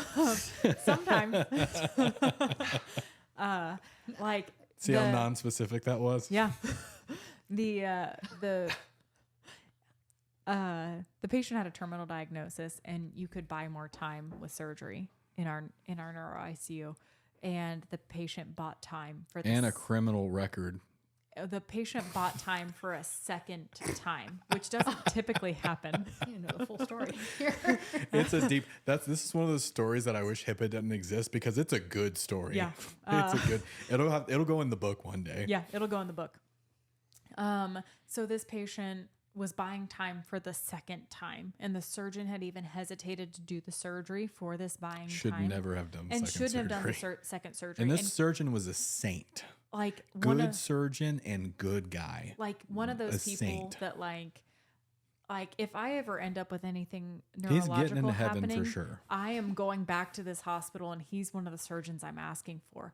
He was willing to purchase time for this patient, and actually apologize for doing it based on their response to the care that they received, which I think speaks volumes of that surgeon. But I was not charged on Friday, took care of the patient, and then the patient and family ended up kind of creating hell for us for the rest of the weekend when he and I were charged. And I went to Ron and I went, I'm not charged anymore of this patient. It's on my side. It's not my problem. I can't remember. Did I throw her out of the ICU? Yeah, you did. You had her removed. You were like, hey, you can't be here anymore, which is one of the things that ended up in the 7 buckets the 47 points in 7 different buckets that I ended up having to go through with our manager because of the level of issue. And I'm not exaggerating on those numbers because I can vividly remember every single part of that conversation. Sounds like a hellacious nightmare. It was one of those things that I was like, it made me question whether or not I wanted to continue doing this job. Well, yeah, there's a lot of context in there. Imagine, just because everything requires flavor. And as healthcare providers at large, right, you need to, while you do need to see the person as a whole, there's some pieces of that person you need to throw in the dumpster, or else it's really going to taint the way that you think about them, right? Yeah. And, I don't know. I'm just grasping at straws here, right? Let's say you are some kind of individual who has prescriptive authority, won't say what kind, and you decide to use that prescriptive authority to bribe unhoused individuals to steal things for you that you can subsequently pawn. It's really going to flavor your perspective a little bit. Yeah, a little bit. Wow, this is I'm not going to call my perspective like a well-seasoned cast iron, but that'll really take you to places, and you're like, I don't think I can make good decisions for you. Kind of puts sauerkraut on the cake. Just a little bit, yeah. So regardless of what had happened with this patient, there was a seriously but not that serious situation where Ron had to look at me at one point and was like, okay, this is a serious situation because we know that there are going to be there's going to be a meeting about this patient afterwards. But what's actually happening here is not that serious. So you have to take both ends of that, both bookends into context. I had given that nurse or that patient to a nurse that I knew would gel well with the wife based on personality and based on her, the nurse that I gave that patient to. We were like, this one will work, because the night shift nurse had literally, the night shift charge had literally made sure this was an okay assignment based on my previous experience on Friday. The Friday night charge was like, is this okay? And I was like, let's switch it around and put this one here. And it was a seriously, but not that serious. I knew that, that meme of and in this moment you knew that you had upped. I knew it. And we tried to undo it, and we did the best that we could with the situation we were dealt. And it was serious, but it was not that serious because there was nothing we could do about it at that point. Well, I think it boils down to pick your battles, right? Not every battle's worth fighting. No. And it was even that for anything charge related for the rest of the weekend, I had an incident with that family again. And I was like, I'm no longer the charge for this patient. Because I couldn't be, because regardless of the fact that was my role, you guys had to call me for everything. I had to call you for every single charge-related incident for that whole week. I think they were there by the end of the day. Tuesday. It was again, because they would ask for the charge nurse at every problem that they had, and I was like, after the first couple times, I was like, I can't be this for you anymore because it's now a conflict of interest because I took care of you personally. Yeah. And I can't be your charge nurse anymore because you don't see me as impartial because I can change roles and you can't. To be change my fair, role. I'm not impartial either. I got the hots for her. Yeah, they didn't know that though. We were together at that time, even I think. We were? I think we were because I remember crying to you in the break room. That's how emotionally draining the whole thing was. You're out of here. And it was the end of Sunday when he finally removed the spouse from that room. Well, and that's the point of discernment. There's so many people, you guys deal with these situations all the time. Sometimes we get dragged into them too, where you're finding yourself am I about to have this person removed? And a lot of people will be like, you should have got them out here. And it's like, no. It's not that straightforward because when you do that, first off, right, you have to consider the fact that you are, despite how you feel about the situation, separating a loved one from a patient. And they always have the right to have an advocate. And you always have to keep that in the back of your mind. And, to your point, when you go to pull that trigger, you better be sure. Yep. You better be real sure. And it's just I struggle with this a lot in terms of my first year as a nurse practitioner where, I was a really seasoned nurse and yes, I knew everybody, but my role had changed so much. Yeah. And there was so many times where, I definitely didn't get it right every time, but there were some times when I had to look at one of these, what do I do? What's the right decision? Like, do you want me to keep him? Do you want me to get him out of here? Do I need to let this person AMA, or do I need to hold him? And I have to trust your judgment, because maybe I don't trust my judgment right now, you know, or maybe I'm just not sure and I need some more input on that. But discernment is such a huge thing in all of these roles, you know, and knowing when to pull the trigger, knowing to when Well, to address especially for you things. all, like the nuance of a hold, Oh, right? yeah, yeah. That's not something you do lightly. No. And someone can be oriented times 3 and incompetent. conversationally insane. So I had a patient this weekend where the provider asked me, do you think it's a good idea to let this person speak to their significant other? And I was like, honestly, no. I was like, I don't think it's inappropriate for me to handle a few logistics between the patient and their significant other, but I do not think that you should allow them to speak on the phone to each other directly. Yeah. And the provider went, okay, this is a you thing. I'm going to let you make this decision. Well, and another point I'll drive home on that is, and this is, you know, for everybody and providers included, don't be afraid to say you're wrong and change your mind. Yeah. Like, because I have put people on holds and thought about it and thought, like, Brandon, you and I had a situation where I think I was kind of fed up with the situation. It was like a comfort-esque, capacity questionable situation. And I think I know what you're And I referring like to. was just like, just do it. And then I came back like 5 minutes later and I was like, okay. And What I've had situations where, you know, as a charge, you get put in awkward situations sometimes where events have occurred that you had no part in. You weren't even there. Right. Right. And, you know, I had one where someone had to be, you know, forcibly removed from a room. And the patient, albeit incapacitated, I can hear that sizzling. was able to express Okay, their, but can you hear it in the mic? was able to express their desire to go comfort and to stop. Yeah. And the rest of the family and friends had advocated to this individual who was very biologically close to that person, what their desires were. And the family knew there had been an incident in which the individual had been removed from the hospital. And I spoke to them over the phone and I said, I wasn't there for that. I understand what occurred. I don't want you to not have this opportunity to say goodbye, regardless of what happened. So if it's water under the bridge for you, it's water under the bridge for me. It's nothing personal. As long as you're mature, I will be. And just because there was quite a bit of an incident raised, sometimes some impartiality of not being involved directly in that and then being in that role is kind of important. Yeah. And that was an awkward scenario, but it went very well. And I told her to her face, I said, I don't want to deny you this opportunity because I can't take that back, and nor do I want that to occur to you. But I will not have anything like what happened prior occur again. And if it does, you will be removed. But I don't, that's the last thing I want to do. Mm-hmm. Yeah. And I understood why what occurred was an emotional response. And they'd had time to kind of stew and reflect on that. But I'm not going to do anything I can to detriment a relationship between close kin and them not being able to watch their family member pass.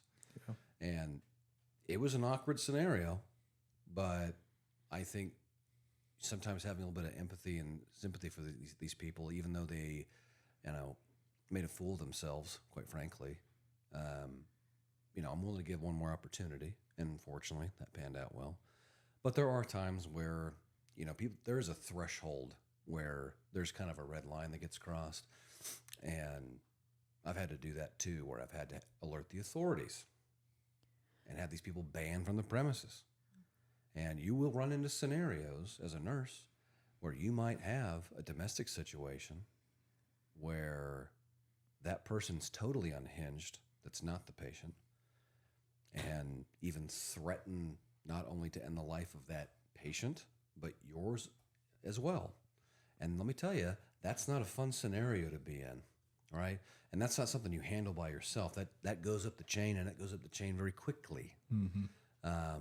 And one thing I, you know, can't tolerate is someone threatening physical violence in the unit, especially.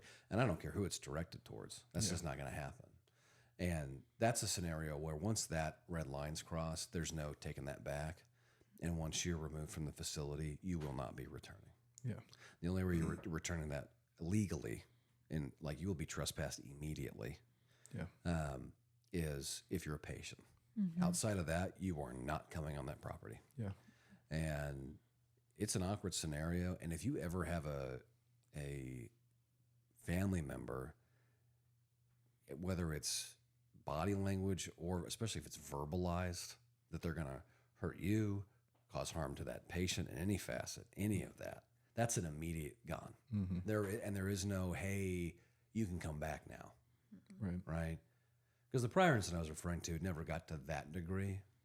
It's more like a behavioral thing versus a violent thing in that case. Like, was your behavior inappropriate? Yes. Were you being loud and disruptive? Yes. Were you upsetting both your patient and other patients? Yes. But was it emotionally driven, and was it appropriate for the situation? It may have been inappropriate for the context, but it may not have been inappropriate for the situation. Yeah. Because I feel like I say this regularly, like, we are dealing with the worst days of some people's lives, regardless of whether or not they brought it on themselves, regardless of the context of that worst day. This is still the worst day. And it's not our worst day. We don't have to take it home. It has nothing to do with Every us. day is my worst day. Don't start with that, sir. That's messed up. Like, that's the difference between this is normal behavior for you to threaten the lives of other humans and to threaten to do things that will harm other people and their livelihoods, as opposed to you had an emotional response to an understandably emotional situation. You have had time, and you are now prepared for the fact that if you do not keep your emotions in check, there will be consequences for those actions. And your actions are taken into account. But I don't want to deprive you of the last moments of somebody's life if it is safe for me and my staff. This weekend, I worked the weekend, and I feel like it was wrong because neither one of you were actually on the unit. You were in EIT and you were on vacation, and I don't feel like that's appropriate.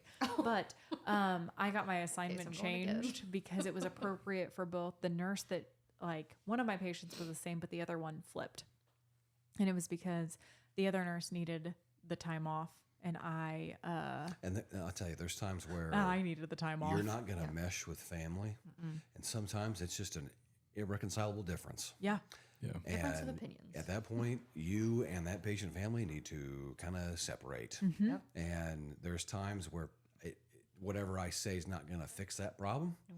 And, one of the benefits we have is if we need to do a swap, sometimes we can do that with kind of our split unit. Makes it a little easier. Yeah. So there's I can remove you almost entirely from there's the not situation. even the awkwardness of like having to pass by. Yeah. And, you're not always going to have the patience of a saint when you're talking to family. And there may be things said that, maybe exacerbate the problem. And you may not have been objectively wrong, but they didn't take You're not wrong, Walter. But they didn't take it well. Yeah. And for some people, with how emotional they are, with the circumstances of their life, with that person in their life, sometimes we just need to move on. And you need a new assignment. They need a new nurse. And we're just going to Part ways. move on. Yeah. It was a good shift in patience for both of us. Like, I needed distance from the patient the other nurse took. The other nurse needed distance from the patient that I took, but we were still close by to be like the consult for the other person about what had happened the day before. And but the charge made the decision and informed both of us. I did this for both of you because I think both of you needed a break from the opposite patient. But there's too much going on for you to not be close. So that's why I made the switch that I did. And I was like, okay, that makes sense. And it actually helped so much.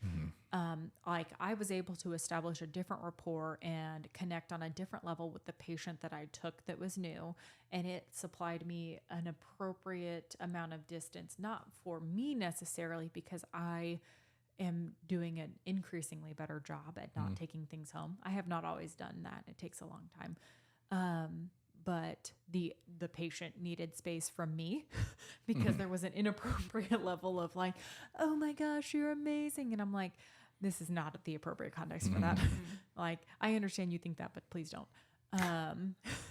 And It was all around really good. And so I think that's like one of the like things I wish that other people understood about charge nursing is that like sometimes you change the assignment and it's not actually your fault. Sometimes it's really for the patient. Sometimes you just need to trust in the person who's got more experience than you, who's making that decision for you. Mm-hmm. As we get on in time, have you talked about your bracket yet? Oh, my bracket. Yeah, is there any points you I want to feel talk like about? your brackets, and we've like glazed over probably, so like- much of your notes because I've been going back and forth and seeing what I told you to think about. Yeah. The bracket. Oh, it really just goes into it's serious, but it's not that serious. The bracket says, realize that yes, the job is serious, but it's not that serious. It's yes, they are in the ICU. Yes, they are really, really sick, and it's probably the sickest they've ever been. But in the end, it's like nobody gets out of this alive. Death and taxes. Death and taxes. Yeah. So I can't. That's it. So Well, and it's a good point, right? Because it's can't make it better. not all situations are created equal. Like sometimes we're playing for keeps, but sometimes we are truly playing like your life depends on it. Yeah. And I would say that not that we don't deal with that frequently, but it's like grandpa's here and you would like him to be alive a little bit longer. I'm going to try and help you with that. Right. Yeah, I And will if buy you time. And if I think it's feasible, let's go for this. Yeah. Sometimes it's my 26-year-old son who was in an unfortunate accident and now we're trying like hell to save his life or their life, you know. Yeah. And those are serious, you Yes. know, and those are the ones that are hard not to take home. Yeah.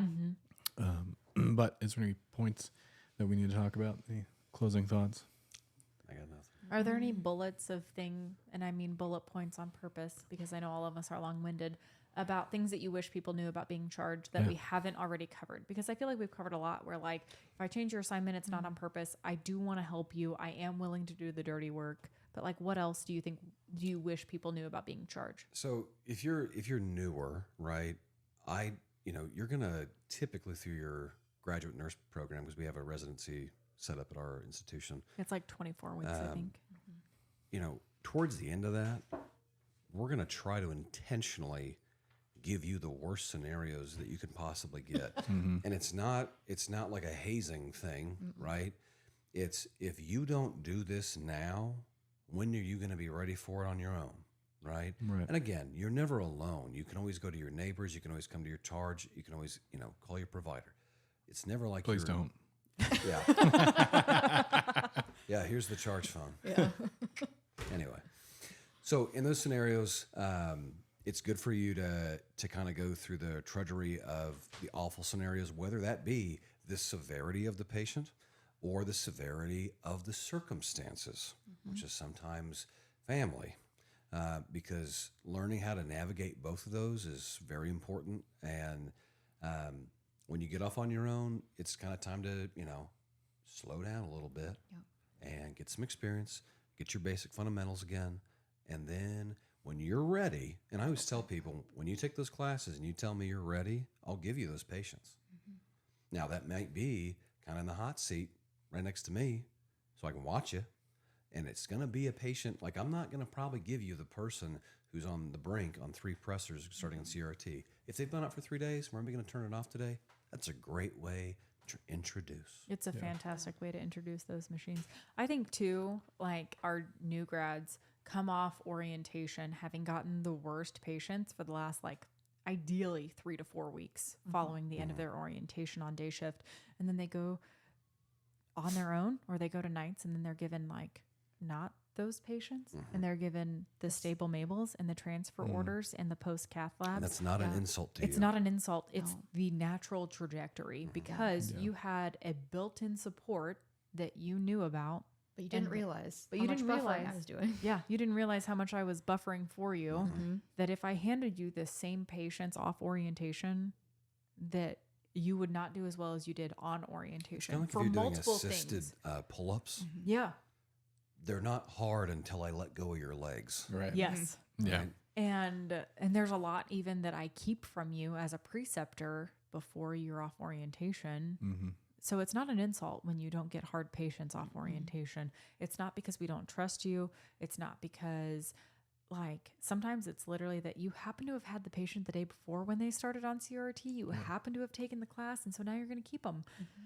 And that's it. And that's why the other person who has less experience than you got the harder patient. Yeah. But it's also just that, like, well, there also have to be people who take the patients who aren't dying immediately. They're dying on a much slower pace or at the normal rate of mortality. And they have to go to somewhere. Yeah. And that sometimes is you, and that's okay. Well, in the same way, too, I'm not standing outside of your room or visiting you multiple times because I don't trust you. I'm here because I'm nervous, right? And it's not because I'm trying to make sure you do all the things I told you to do. It's like I'm staring at this person. I'm looking for some shred of information that maybe can shed some more light or maybe will steer me in the right direction, you know? Yeah. All right. Is there anything else? Things you wish people knew? Don't worry. We're know. I about feel to like break off into our secondary session, which will Oh, likely... I forgot about the secondary session. which will likely be behind some sort of wall, but trust me when I say it will be worth it. We're going to have to start a Patreon entirely for this content. Every interview I do, I'm going to have a part B where I plan some terrible surprise for whoever's here. That's really going to get people in. Can I properly medicate for this surprise? Is that where it's going at, or is it a real surprise? It's going to be No, it's great. your properly medicated surprise. All right. So you want to wrap it up? Yeah, we can wrap it up. Okay. Well, This has been episode There it is. 24 of the Full Code Podcast. Thanks for joining us, everybody. We've enjoyed having you here with us. Brian, thank you for your expertise. Becca, thank you for yours. Any closing thoughts, sir? just follow, like, subscribe. It does help us out. It does help us get our reach out there. Email us the full code was it the full code podcast at gmail.com. If you want to hear about something specific, we do check it, we do answer it, we do read them. Get your merch. Get your merch. Tons of shirts, tons of have I seen a cup? Yeah, I've seen one cup out in the wild. I want everyone to know, though, what a mistake I made with those cups. Please tell us about this And this will mistake, be my sir. last thought. So I made this. I was like, oh my God, how funny would it be to have a cup with a QR code on it? That's like a business card that you can never get rid of, right? So I launched this whole thing, and then about, 4 or 5 days into it, after I've already launched it, people have already bought cups. There are already 4 purchases on the cup when he gets this notification. I got an email that says, hey, your QR code's about to expire. Would you like to pay to renew it? And I was like, you're joking. So I get on there, and it's like, got these payment plans. And the first 2 were completely unreasonable. And I was like, well, I'm going to feel like a real not smart guy if I've done this and I don't renew it to some degree. So I saw this one that was like, oh, this is like $7.99 a month. And I was like, cool. Totally didn't see the part that said billed annually. So then $130 later, that QR code is going to be active all year. So please go buy your cups. So buy your cups, and then when that QR code expires, I promise you I'll send you a new sticker. I'll send you a new sticker. Yeah, we are working on getting stickers. Stickers, a website. Yeah, there's so many things. And obviously, Patreon. I don't know if you took Substack. videos of this room. I took pictures of it from my angle. I am going to take a full circle, though. Boy, I was sweating in here trying to get this set up. Yeah. Literally. Ron put forth a ton of effort to make the video possible today. It's even more work than even just the videos for he and Clint. Chaos. And it's going to be even more for editing. I know that this isn't a part of the podcast, but I see it behind the scenes, how much work you've put in. And in listening to all of the previous episodes, the difference between episode 1 and episode now. Well, it's just me sitting in the corner going, I want this work. I can confirm having sat in the living room while he's doing these things. But there's a ton of effort that goes into this podcast. So the merch really does help get out the word about it. Listen, follow, subscribe, like. If you watch the YouTube videos, that has a higher, it has a greater amount of impact than even the long term, than even the audio listens. So if you have YouTube Premium, listen to us via YouTube versus the podcast apps, because it has a long term greater impact. Okay. All right, stay tuned for part B. Thank you. Thanks. Bye.